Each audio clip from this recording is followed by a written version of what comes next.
Para aquellos que quieren mejorar su vida devocional, para los que necesitan ayuda espiritual, para todos los que desean un contacto diario con Dios, presentamos Radio Amanecer en Estudio, un alimento espiritual para tu alma. Con nosotros, el conductor de esta entrega, Pastor Juan Francisco Scroggins.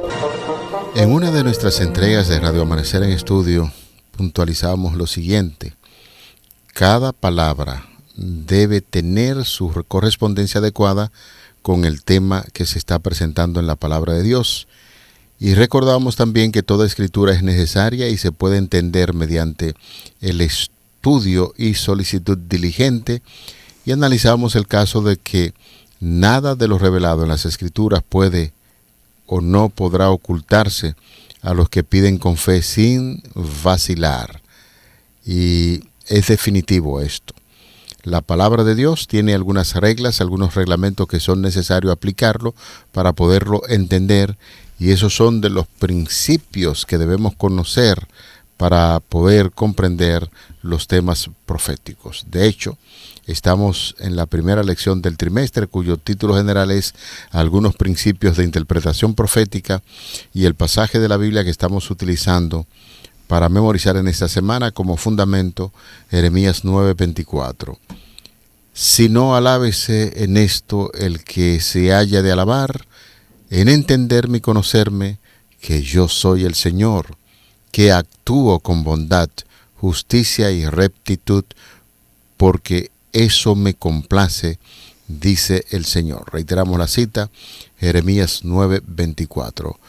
El doctor Cristian Veras está con nosotros aquí en cabina haciendo los comentarios a estas lecciones. A él saludamos y deseamos que, como él dice siempre, Shalom, que la paz de nuestro Señor Jesucristo habite en él y todo su entorno, y nos place saludarle, Pastor Cristian Veras. Gracias, Pastor. Shalom Aleichem. Shalom Rav. Que la paz del Señor puede estar con usted de igual manera. Hay muchas personas que lo citan a usted. ¿Oh, sí? Dice, como dice el Pastor Cristian Veras, Shalom, Shalom. Y es una de las palabras más o menos que usted utiliza con mucha frecuencia para decirle a la gente que quiere que estén gozando de salud, en términos económicos, también en lo físico, espiritual, familiar, prosperidad en todo el sentido de la palabra. Sí, integral. Yeah. Así es. El término shalom significa prosperidad integral. Y ustedes, amigos y hermanos, shalom para ustedes también. Disfruten de paz. Me encanta ese fruto del Espíritu, Pastor. Qué bueno es convivir con alguien de paz, libre de pleitos, de rencillas, de envidia, de rencor.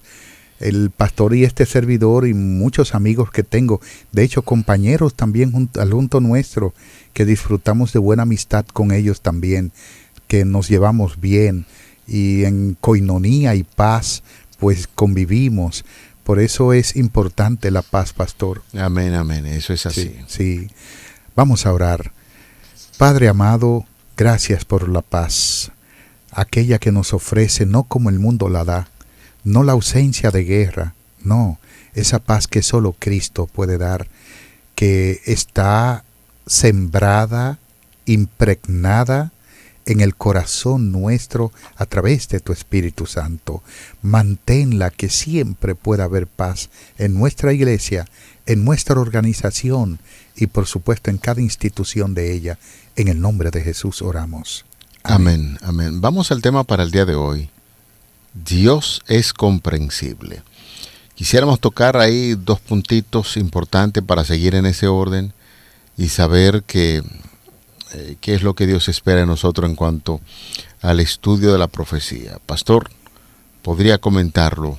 Uno de esos principios que utilizaba, o de las reglas que utilizaba Guillermo Miller para interpretar la palabra de Dios. Para entender la doctrina, debemos resumir todos los pasajes de las Escrituras sobre el tema que se desea comprender, dejar luego que cada palabra pueda ejercer su influencia apropiada y, si podemos formar nuestra teoría sin contradicciones, no podemos estar en error.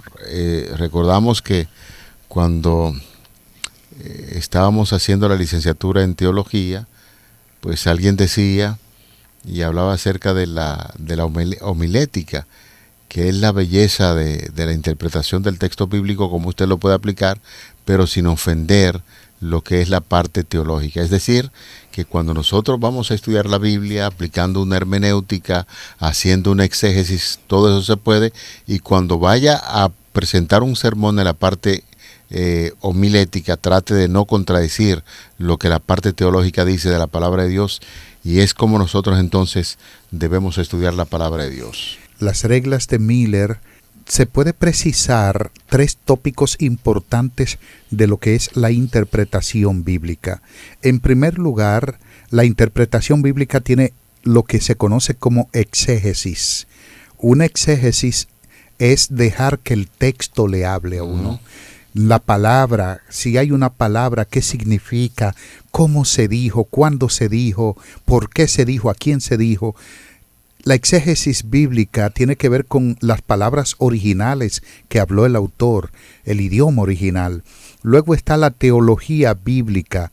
La teología bíblica es lo que realmente se utiliza como teología sistemática, los diferentes usos de esa palabra y entonces cómo se debe utilizar de una manera más práctica. Y luego está lo que se conoce como la praxis. Toda investigación bíblica debe tener esos 3 pasos. La praxis es la aplicación a mi vida, cómo eso me ayuda, cómo me cambia, cómo me transforma, cómo me ayuda en mi salvación. De manera que es importante conocer los pasajes bíblicos para establecer una doctrina. Por eso él dice que realmente para entender la doctrina debemos reunir todos los pasajes de las Escrituras sobre el tema que deseamos conocer. No se puede establecer una doctrina con un texto bíblico. Miller es una bendición para el cristianismo de hoy en día, no solamente para la iglesia adventista. Yo quisiera que ustedes sepan que hubo un crítico de Miller para sus días que estaba hablando de él y de una manera despectiva. Y entonces cuando le está hablando al mismo Miller sin saber que era él, y él lo mira con una sonrisa en sus labios y comienza a chanzar con el hombre cuando dice, ¿y cómo es su nombre? Guillermo Miller. O sea, el hombre, aunque naturalmente había hablado acerca de él o en contra de él, tuvo que reconocer muchos puntos que Miller le explicó de lo que tiene que ver con las profecías y también con el texto bíblico, y asintió que era correcto, porque él se basó en la Biblia buscando conexiones en textos, primero en la unidad de contenido. Usted debe buscar en un libro, si el tema que usted está estudiando está, por ejemplo, en el libro de Esther, un ejemplo, primero busque qué significa eso en el libro de Esther. No salga de ahí sin encontrar ese mismo texto o esa misma palabra o ese tema en todo el contenido del libro de Esther. Y luego vaya a otros contenidos que le arrojen luz.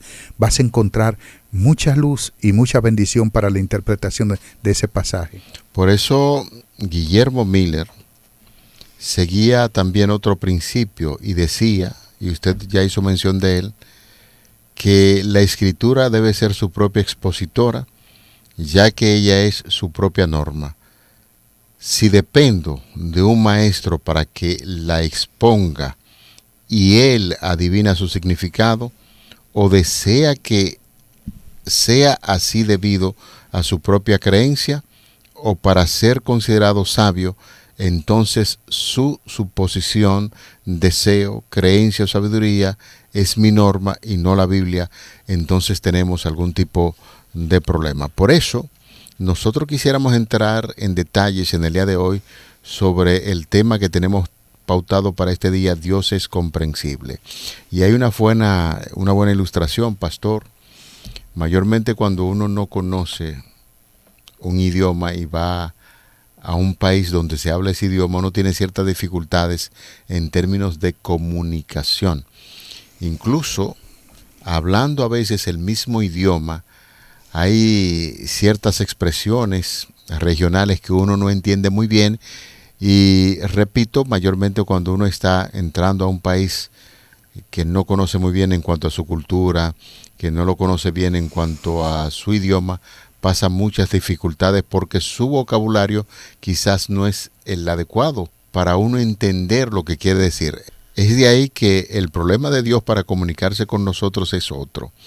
Como es más alto el cielo que la tierra, así son mis caminos más altos que sus caminos y mis pensamientos más que sus pensamientos, conforme a lo que dice Isaías 55:9. Es decir, el problema no es que Dios carezca del vocabulario necesario para comunicarse con nosotros, sino que nosotros carecemos del vocabulario y la capacidad intelectual que son necesarios para comprender plenamente a Dios. De manera que cuando usted hacía en una ocasión una pregunta, que si Dios se expresa en términos divinos al ser humano, ¿podemos entenderlo? No, definitivamente. Y Dios entonces está adecuando su forma de comunicación con nosotros y es tan efectiva que Dios puede comprenderse. En la relación divino-humana hay un lazo, una cinta, por así decir, que une dicha relación. Y por supuesto que eso es la comunicación. Hay una escritora, Elena de White, que ella dice que Dios se comunicaba directamente con el hombre antes del pecado en la creación. Cada tarde Dios venía al jardín del Edén a hablar con Adán y a Eva, los visitaba, ellos esperaban esa visita, pero la comunicación se interrumpió por causa del pecado y no por culpa de Dios. Siempre Él desea estar en contacto y en comunicación con la humanidad. Por eso es que sabiamente Él formó al hombre con los órganos apropiados para una comunicación efectiva.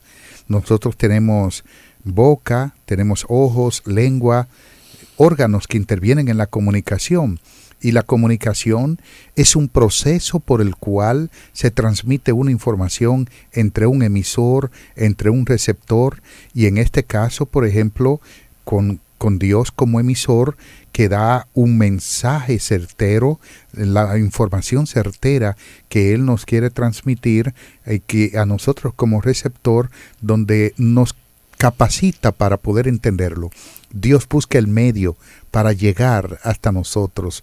Y usted hablaba, pastor, de un país, por ejemplo, que hable español y que no nos podamos entender. Usted está en Centroamérica y dice, va a decir, refiriéndose, nosotros decimos ahora, para ellos eso es ahorita. Ahorita para ellos es el instante ahí, el momento, right now. Sin embargo, para nosotros eso es ahora y ahorita para nosotros es más tarde. Si usted no entiende eso, se va a perder en la comunicación hablando español. No inglés, ni francés, ni alemán, ni otro idioma, hablando español. Otro ejemplo de eso es los nombres que se conocen, por ejemplo, los tubérculos. Usted habla de tayote en algún lugar y es chayote, y habla otros términos que le van a decir usted no va a entender. Términos también como que pudiese ser nocivos en la comunicación y que llegamos a países donde no los conocemos y tenemos que orientarnos porque si no vamos a pasarla mal. ¿Usted recuerda qué es lo que quiere decir papaya? Sí, lechosa. Sí. Hay un término genérico que los científicos manejan para que su comunicación entre ellos sea real y efectiva, tanto en botánica como en zoología, y eso es real y efectivo entre personas que manejan los mismos términos, y es lo que Dios espera que nosotros, y se comunica con nosotros de tal manera que nosotros podamos entenderle a la perfección. De ahí que vamos a citar algunos pasajes de la Biblia para que nosotros podamos entender con claridad que Dios desea que entre nosotros, los seres humanos y Él, haya una buena comunicación. En el libro de los Salmos, el Salmo 139, los versículos del 1 al 6, encontramos la siguiente declaración: Oh Jehová, tú me has examinado y conocido, tú has conocido mi sentarme y mi levantarme. Has entendido desde lejos mis pensamientos, has escudriñado mi andar y mi reposo, y todos mis caminos te son conocidos, pues aún no está la palabra en mi lengua, y aquí, oh Jehová, tú sabes toda. Detrás y delante me rodeaste, y sobre mí pusiste tu mano. Tal conocimiento es demasiado maravilloso para mí, alto es, no lo puedo comprender. Es decir, que aquí tenemos una declaración del salmista que dice realmente que Dios tiene un interés inmenso en comunicar a los seres humanos, y para ello utiliza su palabra, aunque en muchas oportunidades, debido al poco ejercicio en términos de lectura, de conocimiento que tenemos de la palabra de Dios, es necesario seguir ejercitándose para que lo que Dios ha revelado ya a los hombres podamos, igual que el salmista, entenderlo. Y es así completamente, porque Dios desea ser entendido, y el conocimiento de Dios, mientras más conocemos a Dios, mucho mejor será la relación que tenemos con Él. Y lo podemos llegar a conocer a través de su palabra, como esta cita que usted acaba de dar del Salmo 139, pero una cita, por ejemplo, en el Salmo 147, el versículo 5, hay algo fascinante ahí, pastor, también. 147:5 dice: grande es el Señor nuestro, y mucho su poder, y su entendimiento es infinito. Tremendo. Grande es el Señor nuestro, y mucho su poder. O sea, Dios es grande, y su poder es también, Dios es sumamente poderoso, omnipotente, y su entendimiento es infinito. O sea, no tiene medidas. De manera que estos textos nos hablan que Dios desea ser comprendido. El autor bíblico ahí en el Nuevo Testamento, Pablo, escribiendo su carta a los Romanos, en el capítulo 11, versículo 33, habla acerca de la profundidad del conocimiento de Dios. Oh, profundidad de las riquezas de la sabiduría y de la ciencia de Dios, cuán insondables son sus juicios e inescrutables sus caminos. Reconocen la grandeza de Dios, y si hay un punto, pastor, que uno debería sentirse altamente agradecidos, es que a pesar de la riqueza de su sabiduría y la profundidad de Dios, nosotros podemos entenderle, porque Él nos ha dado la facilidad en las Sagradas Escrituras de ir haciendo comparación de texto con texto, porque lo que no entendemos de entrada, cuando estamos estudiando la palabra de Dios en un capítulo determinado, siempre va a existir algún tipo de referencia que va a complementar lo que nosotros entendemos, y de ahí el gran desafío que tenemos cada día de seguir conociendo acerca de Dios, su plan, y acerca de las profecías que ya ha revelado para sus hijos en todas las épocas. Así es, el 1 de Juan capítulo 3, versículo 20, aparece también una declaración muy importante que tiene que ver con este conocimiento de Dios, o sea, con la comprensión divina, donde Dios desea ser comprendido. 1 de Juan capítulo 3, versículo 20, pues si nuestro corazón nos reprende, mayor que nuestro corazón es Dios, y Él sabe todas las cosas. Tremendo. Este versículo está hablando de la omnisciencia de Dios. El Señor conoce todo, y lo conoce antes que suceda, con mucho tiempo de anterioridad. De manera que el conocimiento humano es limitado, pero el conocimiento de Dios es insondable.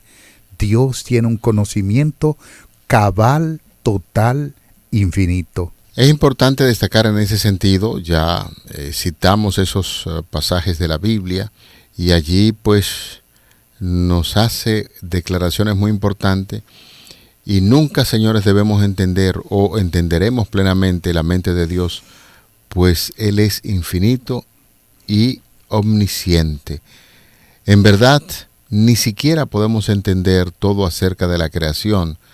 Y surge la gran pregunta, pastor Cristian Veras y amigos oyentes, siendo que son declaraciones muy enfáticas y nosotros sabemos que es así, Dios es infinito, Dios es omnisciente, ni siquiera cuando usted agarra el libro de Génesis y empieza a estudiarlo de manera profunda, usted se puede pasar varios años estudiando solamente el capítulo 1 del libro de Génesis y luego seguir ampliando, y se dará cuenta que no logra entender a la perfección lo que es la naturaleza de Dios, mucho menos lo que es el Señor como tal. La gran pregunta sería, ¿cómo podríamos entonces nosotros entender completamente al Creador? Esa pregunta, pastor, está contestada con la Biblia. Nadie puede entender la mente de Dios. Nadie la puede entender. Es solamente su espíritu. Sí, correcto. Así lo dice el apóstol Pablo en Romanos, de hecho, porque Dios es naturalmente omnisciente, omnipotente. Realmente no podemos ni siquiera entender la creación, ni siquiera en el versículo 1 de Génesis 1:1 solamente, ahí hay un misterio grandísimo que la humanidad, los científicos han estudiado por millones y millones de horas de estudio en laboratorio y no van a llegar a comprender. ¿Por qué? Porque Dios creó a la humanidad, creó el universo, nos reveló algo de la creación en su palabra, pero ningún ser humano ha sido testigo de la creación. Y ahora, pastor, si nosotros somos muy enfáticos en esto, alguien se preguntará, bueno, ¿y por qué nos sentamos ahí todos los días a escucharle 20, 25, 28 minutos si no llegamos a entender completamente a Dios? ¿Será acaso que nos quedaremos así o hay algo revelado ya para los seres humanos que nos ayuda a entenderlo en relación a nuestra salvación? Correcto, lo que tiene que ver con nuestra salvación, hay revelación general y revelación específica. La revelación general, que es la naturaleza, la historia, el hombre. Nosotros mismos somos vestigios para comprender a Dios, no cabalmente, porque el hombre fue creado a imagen de Dios, a imagen divina. Sin embargo, el pecado distorsionó en sentido general lo que es la imagen divina en el hombre. Todavía queda reminiscencias de eso. Y tenemos la historia, la naturaleza, pero en la revelación específica o la revelación especial, que está Cristo en primer lugar, ha venido a dar a conocer al Padre. Y Él lo dijo, el que me conoce a mí, o el que me ha visto a mí, ha visto al Padre. Cristo vino a dar a conocer al Padre, ese carácter de amor. Es tanto lo que es Dios que Cristo murió en la cruz del Calvario para salvarnos, y esa es la revelación de Dios. Eso es la revelación de la deidad. Entonces lo podemos conocer a través de la Biblia también. La Biblia dice, Cristo, dan testimonio de mí. Si leyeran la Biblia, ustedes sabrían acerca de mí, porque ellas dan testimonio acerca de mí. De manera que la Biblia nos revela también a Dios. Y volvemos a la idea, señores, aunque Dios es infinito, es omnisciente, lo más importante es que Dios ha revelado lo que es necesario para nuestra salvación y nos ha dado a entender a través del método correcto de investigación lo que las profecías bíblicas nos enseñan. De manera que aunque nunca entendemos o logramos entender todo de Dios, podemos comprender lo que es necesario para la salvación. Si nosotros vamos a la segunda carta de Pablo a Timoteo en el capítulo 3, los versículos 14 y 15, allí se refleja una idea de lo que Dios espera de nosotros. Cuando los apóstoles explicaban el Evangelio a las personas que estaban allí para escucharle, se referían con mucha referencia a una profecía cumplida, de lo que podemos decir que uno de los propósitos clave de la profecía bíblica es ilustrar el plan de salvación y, de hecho, y en última instancia, la profecía bíblica debe conducirnos de un modo u otro a Jesús y la promesa de salvación que Él ofrece a toda la humanidad. Estas son de las ideas también que se reflejan en la guía de estudio en la lección correspondiente a este día. Y es fascinante el nosotros ver que, aunque, como usted decía, no lo podemos entender todo, naturalmente podemos comprender a Dios de acuerdo a su revelación, como Él se ha revelado en la magnitud. En una entrega pasada decía que Dios se revela, el verbo galak en hebreo y en griego el término apocaliptus. Dios se revela. Ahora, ¿cuánto se revela Dios? ¿Cuánto se revela? Quisiera decir que Dios no se revela a un ser humano de un solo cantazo. O sea, ningún ser humano llega a conocer la autorrevelación divina completa, porque no la va a entender, lo va a abrumar. Dios se revela poco a poco al ser humano, en la magnitud que él entiende, y en ese aspecto da a conocer su voluntad. Y por eso, pastor y estimados amigos, es que el propósito clave de la profecía no es predecir, no es identificar a un movimiento político religioso, no. El propósito clave de la profecía es el plan de salvación, dar a conocer a Cristo. Los apóstoles hablaron de profecías cumplidas cuando generalmente con frecuencia en 2 de Timoteo, como usted citó, capítulo 3, versículos 14-15, ellos hablaban del evangelio a sus audiencias, y esas audiencias percibieron naturalmente lo que tenía que ver con la palabra de Dios expresada, la voz de Dios de manera escrita, como si fuera audible. Era lo que ellos presentaban, y entonces se referían a profecías cumplidas. Por eso Marcos dice: el tiempo se ha cumplido. Jesús dijo allí, indicando a su primera venida, profecías cumplidas que ilustran naturalmente la proyección de un plan ejecutado por Dios, diseñado por Dios, llevado a cabo a través de su Espíritu Santo para la salvación de la humanidad. Eso es definitivo. De manera que, al conocer las profecías bíblicas, lo que estamos conociendo es el gran plan de salvación que Dios tiene para toda la humanidad, como usted acaba de enfatizar. De manera que hoy queremos repetir una vez más: Dios se puede comprender, Dios es comprensible, y nosotros tenemos la tarea, bajo la dirección del Espíritu Santo, pedir que Él esté presente siempre en cada uno de nuestros estudios. De manera que así estamos llegando a la parte final de nuestra entrega de Radio Amanecer en Estudio, y hacemos la invitación para que juntos demos gracias a Dios en oración. Padre, muchísimas gracias, porque en las Sagradas Escrituras, como enseña en el Antiguo Testamento, en el libro de Deuteronomio, las cosas secretas te pertenecen, pero ya las que fueron reveladas son para nosotros y para nuestros hijos. Ayúdanos siempre a que el Espíritu Santo esté en la conducción de estos estudios para que podamos edificarnos en tu nombre. Amén. Gracias, muchísimas gracias por escucharnos.